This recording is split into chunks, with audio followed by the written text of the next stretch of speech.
మాజీ ఎమ్మెల్యే గారు ప్రతాప్ కుమార్ రెడ్డి గారు, అలాగే కార్యకర్తలకు వేదిక తోటి సహోదరులకు అందరికీ పత్రికా విలేకరులకి అందరికీ నమస్కారం. ముఖ్యంగా ఈ కార్యక్రమం గురించి ఉదయాన్నే మా అబ్బాయి ఫోన్ చేసి ఆ సార్ గురించి అడిగారు.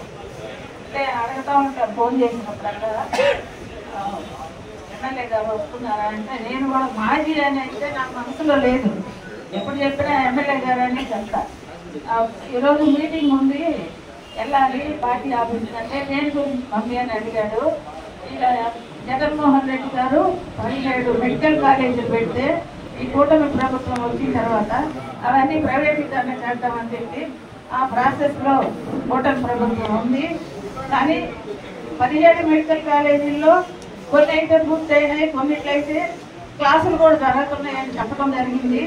కానీ ఆ కార్యక్రమం వీళ్ళు ఏం చేస్తున్నారంటే కూటమి ప్రభుత్వం వాళ్ళు ఆ ఫౌండేషన్ వేయకుండా ఉండే దగ్గరికి తీసుకెళ్ళేసి ఇక్కడ ఏమీ జరగలేదు అని ఒట్టి మాటలు చెప్తున్నారని చెప్పి బురద జరగడం జరుగుతుంది.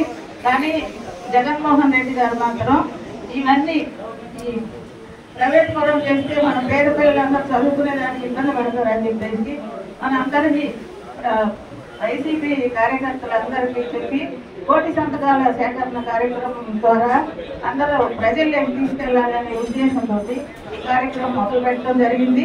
కానీ అందరూ ప్రతి ఒక్కరూ మన కర్తవ్యాన్ని నిర్వహించుకొని ప్రతి ఒక్కరు ఈ కార్యక్రమం ముందుకు తీసుకెళ్లాలనే ఉద్దేశంతో మొదలు పెట్టడం జరిగింది. అందులో భాగంగా ఈరోజు బొగోలు మండల కార్యకర్తలందరూ ఇక్కడికి రావడం జరిగింది. అందరూ కలిసి మనమందరం కలిసి ఈ కార్యక్రమాన్ని ముందుకు తీసుకెళ్లి జయప్రదం చేయవలసిందిగా కోరుకుంటున్నాం.